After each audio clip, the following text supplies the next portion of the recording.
and if you're new, welcome. Thanks so much for stopping by. I really appreciate you. So today we are going to be talking about the new season-a-thon, which is Spring into Reading Athon. And these are hosted by Melanie, Kaylani, and Clint. I will link all their channels down below, and it's just a fun way to each season get some new prompts and read books based on those prompts. So this readathon starts Sunday, March 20th, and it ends Sunday, March 27th. They're gonna do the live show with the author on March 26th, I think on Melanie's channel at 3 p.m. Eastern time, and then they're also gonna do a after drunk live show at 8 p.m. Eastern time. I'll pop the board up. It is a bingo board, and you pick the prompts you want to use.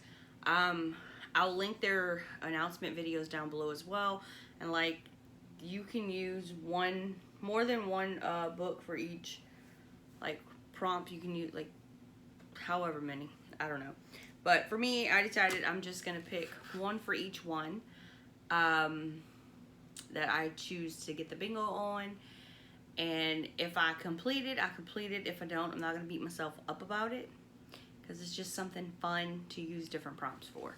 So what I'm gonna do for my bingo is I'm gonna go from the top corner, which is spring cleaning, all the way down to tiny umbrella. So those are the ones that I have chosen. So for those, talk about it. So for spring cleaning, which is read a book that's collecting dust, and for me that is Ruth Ware, Turn of the Key. Excuse me, got the burpees today. This one has been sitting on my shelf for a while. I've heard some pretty good things about it. I like Ruth Ware. I've read another one of her books, and I enjoyed that one. But I had to physically dust it off. It literally had dust on it. It was pretty bad. So I picked this one, and this one says, when Rowan Kane stumbles across the ad, she's looking for something else completely, but it seems too good an opportunity to miss. A live-in nanny post with a staggeringly generous salary, and when she arrives at the Heather Bear house, she is smitten by the luxurious smart home fitted out with all modern conveniences by the beautiful Scottish Highlands and by this picture-perfect family. What she doesn't know is that she's stepping into a nightmare, one that will end with the child dead and herself in prison, awaiting trial for murder. We're going to stop right there. We're not going to go any further. So we know she's going to take a nanny post, and one of the kids is going to wind up dead. So that's pretty intriguing.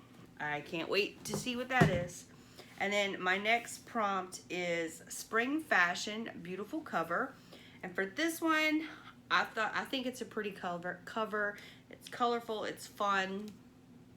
And this is Sam and Ilsa's last hurrah. I guess that's how you say it, Ilsa. I could be wrong. And this one is twins. Sam and Ilsa have a tradition of throwing awesome, ridiculous dinner parties for their friends at their grandmother's posh apartment, and now they've prepared their final blowout just before graduation. The rules are simple. Each twin gets to invite 3 guests, and the other twin doesn't know who's coming until the partiers show up at the door. With Sam and Ilsa, the sibling rivalry often trumps sibling revelry, and tonight's guest list has all: bitter exes, mysterious strangers, and a best frenemy from upstairs. So apparently these twins like to antagonize one another. So, and this is all, the authors are Rachel Cohn and David Levithan, and authors of Nick and Nora's Infinite Playlist. I heard that one was really good too. So we're gonna read this one. And the third prompt is the group book, which is The Extraordinaires by T.J. Klune. And I'm having to use Abby's phone to read the synopsis because I don't own the book. But look at her case. Isn't it so cute? It says, Nick Bell, not an extraordinary, but being the most popular fan fiction writer in the Extraordinaries fandom is a superpower, right? After a chance encounter with Shadowstar, Nova City's mightiest hero and Nick's biggest crush, Nick sets out to make himself extraordinary. and he'll do it with or without the reluctant help of Seth Gray, Nick's best friend, and maybe the love of his life. So, we get to see Nick come to terms that he wants to be an extraordinaire and see if his friends will help him become one, and if he can become one. Should be an interesting read.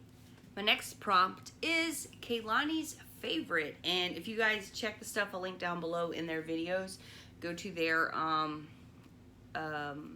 description box. They have like Google Docs. Why couldn't I say that clearly? And you can see everything written out, and they give examples in their videos. They show you examples of the books and things, and they have a list of their favorite books and authors, like pictures. So I went ahead and I used Colleen Hoover, because Kaylani had a book from Colleen Hoover on there. Not this one specifically, but the author is there, and that is Reminders of Him. And this one is new. Like, it just came out, I think, this year. Yeah, like, this is brand spanking new Colleen Hoover. I used to read Colleen a lot, and then I kind of found other people, and I just never really got back to that point. But we're going to go ahead and give this one a shot. And this one is about Kenna Rowan, who just finished serving 5 years of a prison sentence for a tragic mistake that was made.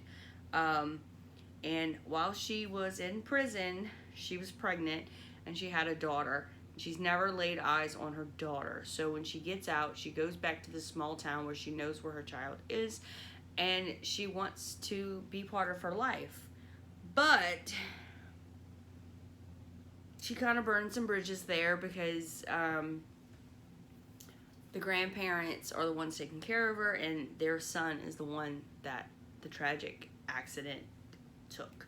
So she goes back, and now she has to figure out how she's going to meet her daughter. And in the meantime, Ledger, which was he was her boyfriend, basically. Boyfriend at the time's best friend. Her boyfriend, Scotty. Ledger's his best friend, and Ledger is part of the little girl's life. And he is kind of in the mix. He sees both sides of it. So is he going to help, or is he going to hurt her chances at seeing her daughter for the first time? So